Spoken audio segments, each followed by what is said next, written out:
Hello, is this thing on? Of course it is. They can definitely hear us. Yeah, we're in our 4th season. There's no silencing us now.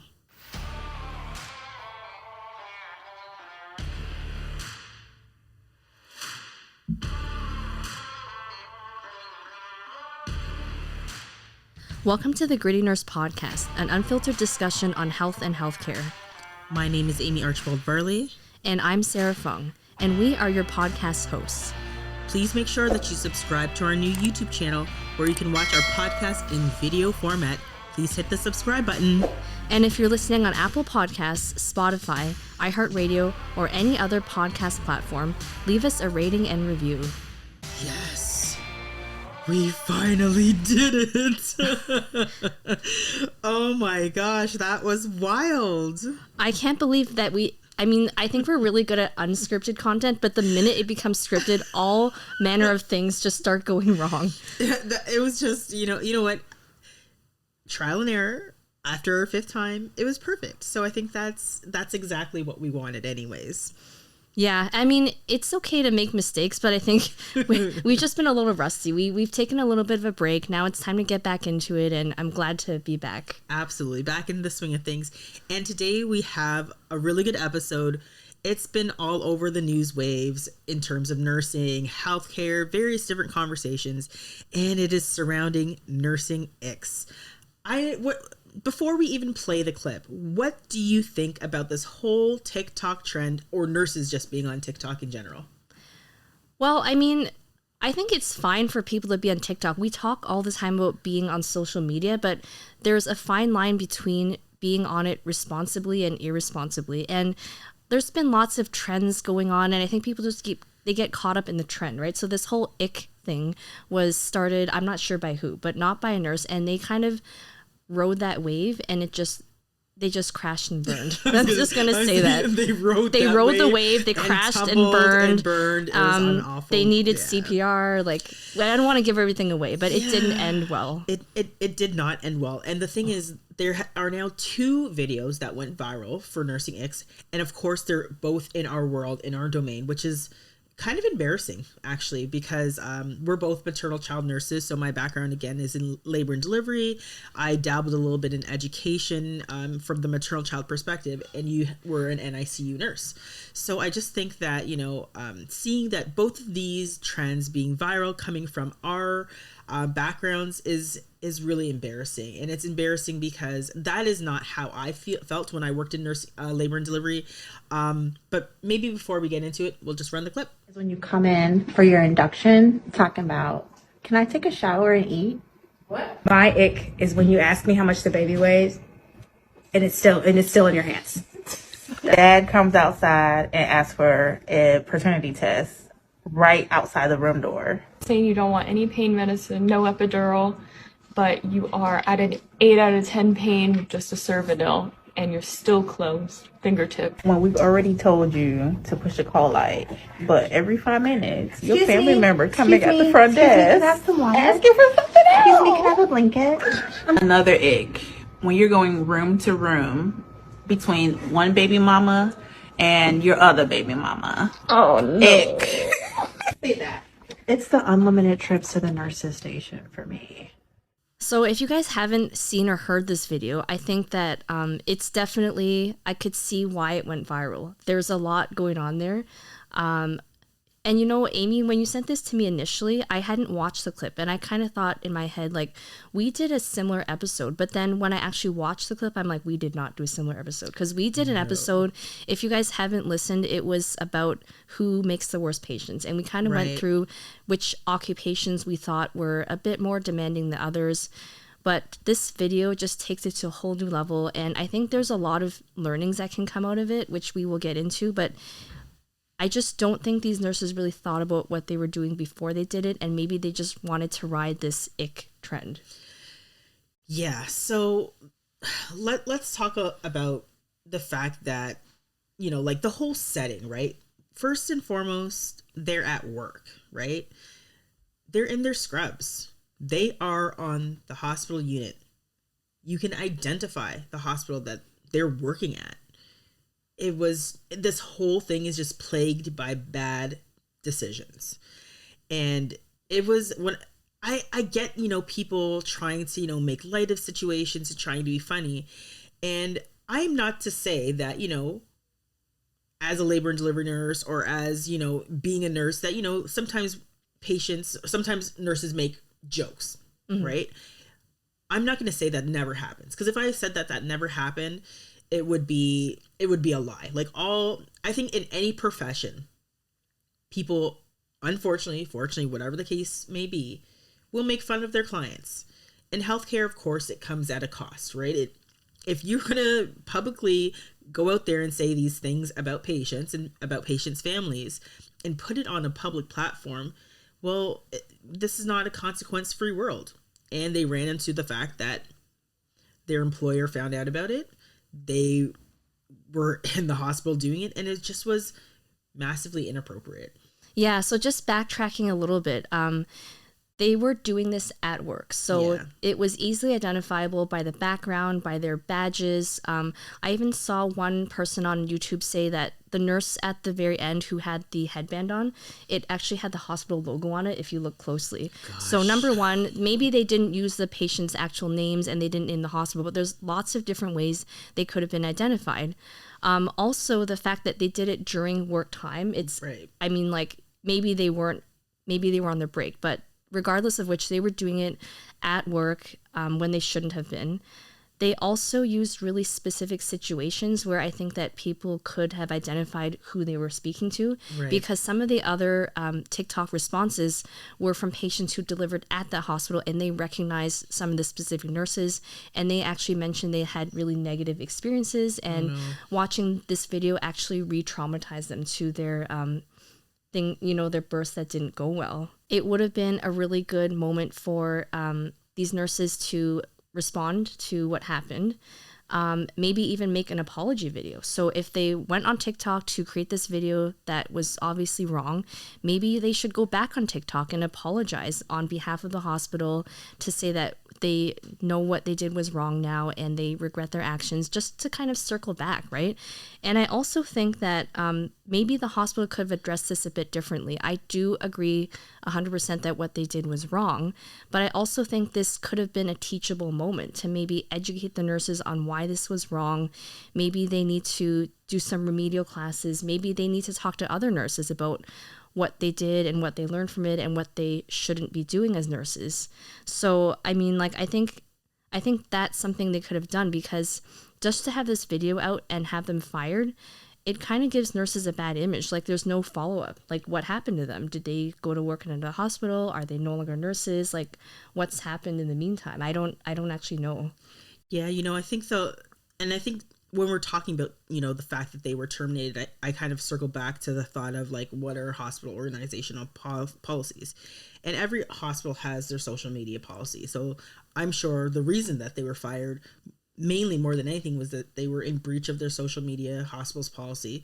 Plus, again, the fact that the hospital is identifiable. What any large organization doesn't want is a bad rap. They don't want to be associated with people who are saying things that are, out of line, out of the image of the hospital organization.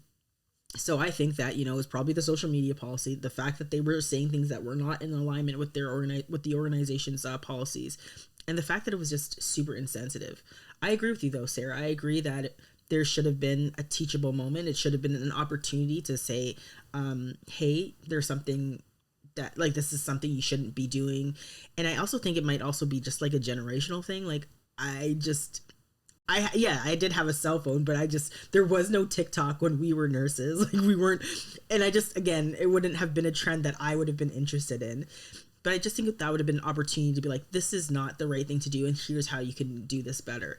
But I do see the reason why they were fired.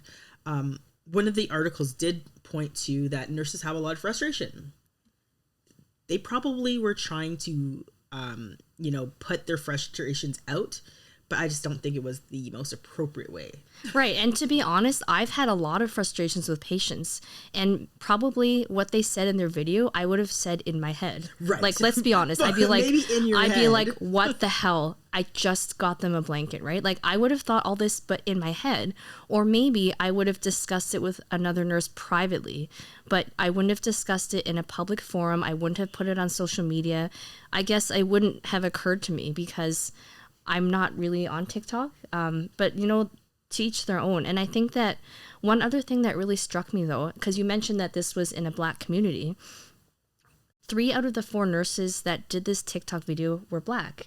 And I've wondered this myself, that if it had been nurses of a different race, would they all have been fired, or would there have been a different outcome? I don't know. One of the nurses was white, the other 3 were Black. The patients that made videos in response to what was said were Black. Yeah, you know, I don't know. I wish I could answer that, but I think that this just speaks to the fact that, you know, maybe they weren't educated in relation to. I can't make any excuses. I really don't know why they would have thought this would have been appropriate, and it's just, it makes no sense to me as to why they thought this was the right thing to do. And again, like you said, nurses all over are frustrated. There are nurses right now in New York that are striking, nurses in the UK that were on strike.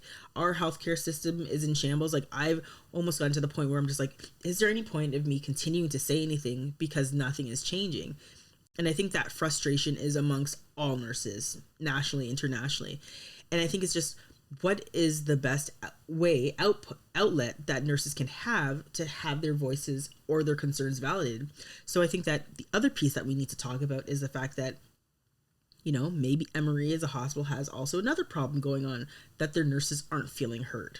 And I just want to take a step back as well and think about this from the organization's perspective. So this video comes out. They are alerted to it because it's now been identified that these nurses worked at their hospital. So now they've got a reputation PR issue to deal with. And maybe the advice that they got was, you need to fire these nurses. You need to make a statement. You need to let people know that it's not okay that your nurses did that. But again, I think there are different ways they could have approached it. Like, maybe these nurses need to figure out how to use social media for good, right? And talk about the frustrations they had, or maybe like how they think the situation could be improved. Because I just think about, like, what was their purpose behind making the video? Did they want to get their frustrations out? Were they trying to be funny? Like, did they just want their 15 minutes of fame? I think that would be important to understand as well, because they probably just thought it was funny. They didn't think it would turn into them losing their jobs, but it did. And I just worry that people will take this the wrong way and think that nurses shouldn't be on social media at all, which is what we're always trying to say, that is, nurses should be on social media, but there's a good way to use it and not so good ways to use it. Yeah, so let's talk about the good ways to use social media and how nurses can get their voices out. Because I think that, again, there is that fear, right? The boogeyman fear of, if you use social media, that you're going to be fired. Well, I think it's also about the appropriateness and how the social media is being used. So this is, to me, a perfect example of how not to use social media. We shouldn't be talking about patients and families on social media. If you are having a challenge, or you had a rough day, or you had something that you considered an ick, talk about it when you go home with your husband, your wife, your spouse, your whomever. But it's not, the workplace is not the place to do, and neither is social media. So again, how do we make sure that nurses get their voices heard and have the ability to say what they need to say, especially in this climate, while using social media? My first tip is tweet or TikTok or, Instagram responsibly. And what does that look like?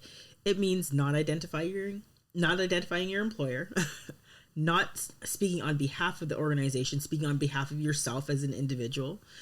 And then also just making sure that my principle is, read the tweet once, read it twice. If it doesn't seem right, then delete it.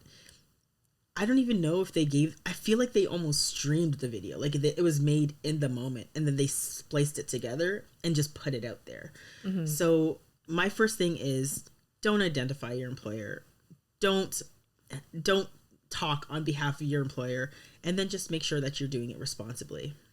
Yeah, and I think it's important to read your organization's social media policy really Yes. closely. This is something I did before we even did any media. I wanted to make sure I was not doing anything that would be against the policy. I also think that when you post something or record something, think about the person or who you're making it about. So, for Right. example, if I said those things about a patient and they were to watch the video, how embarrassing would it be if they could somehow realize that you were speaking about them?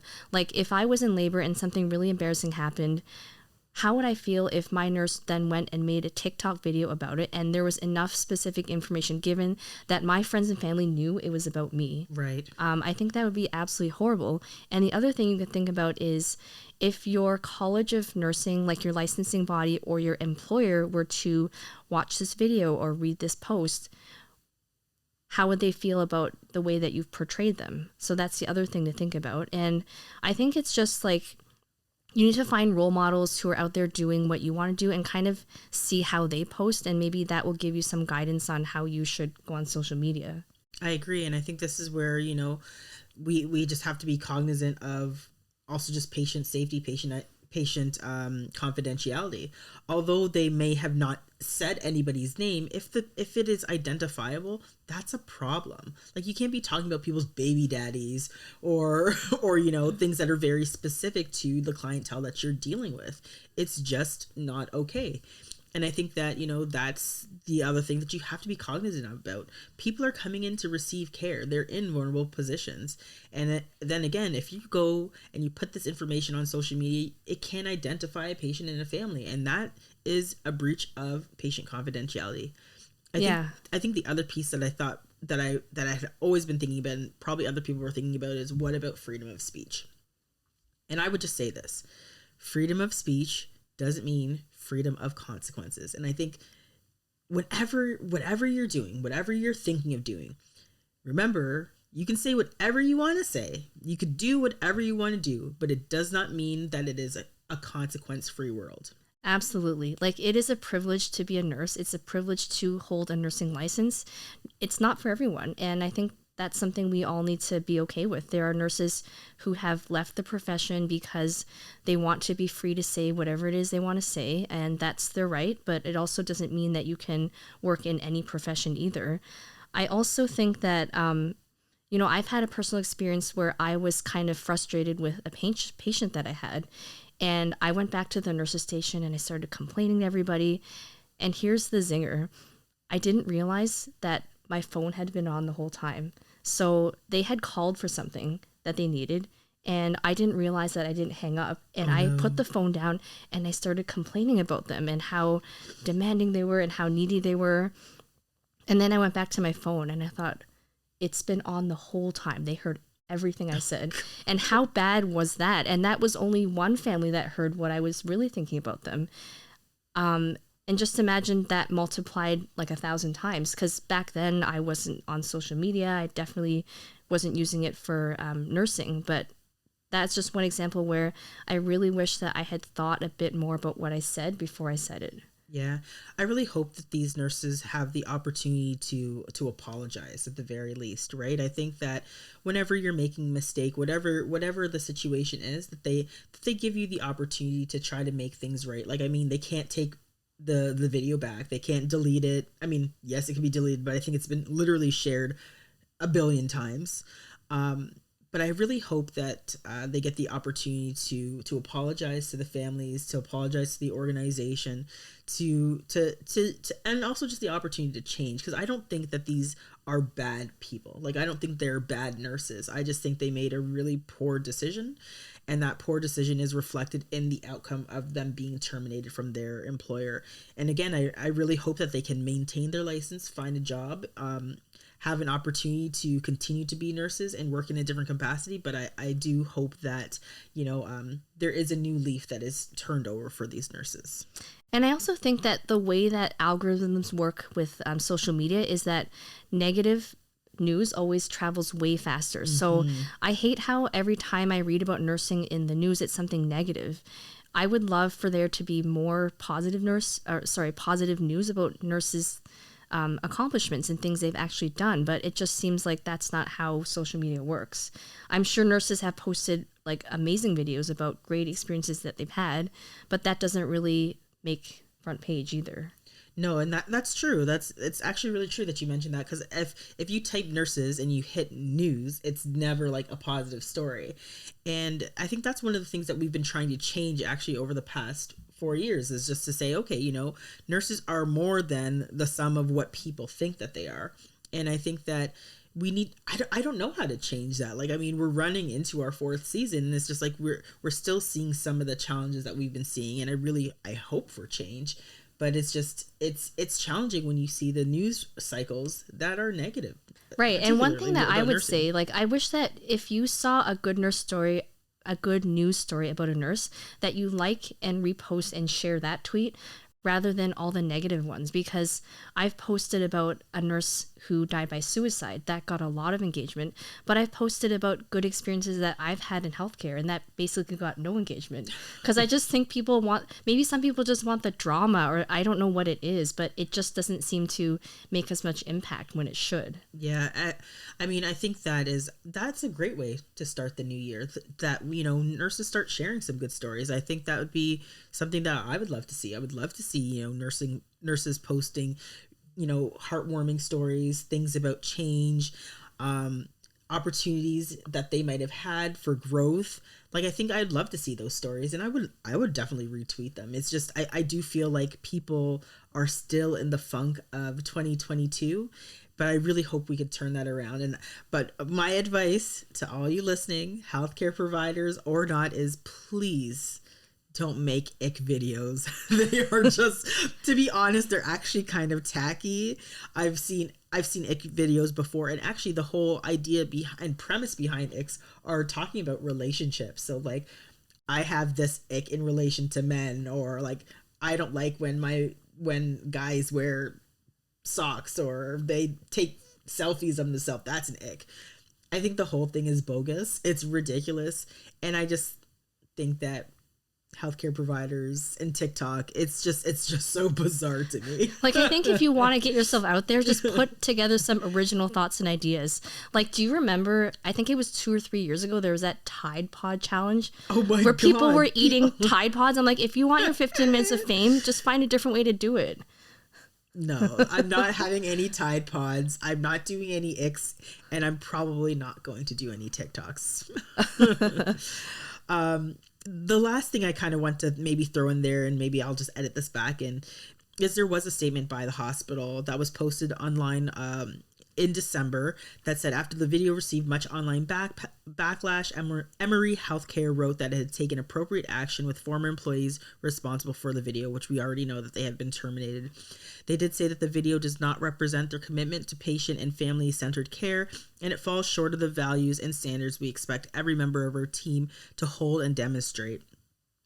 And again, they haven't really commented since, and again, I don't know what has happened with these nurses. So I just hope that we don't make any more TikTok videos about icks, and we really respect the privacy of our patients coming in. And again, if you have a thought, or you have a gripe, or you have something that, you know, really bothers you about the patient and the situation, 1, keep it to yourself, or 2, if it's really that concerning, you should probably involve another, like a nurse manager or something.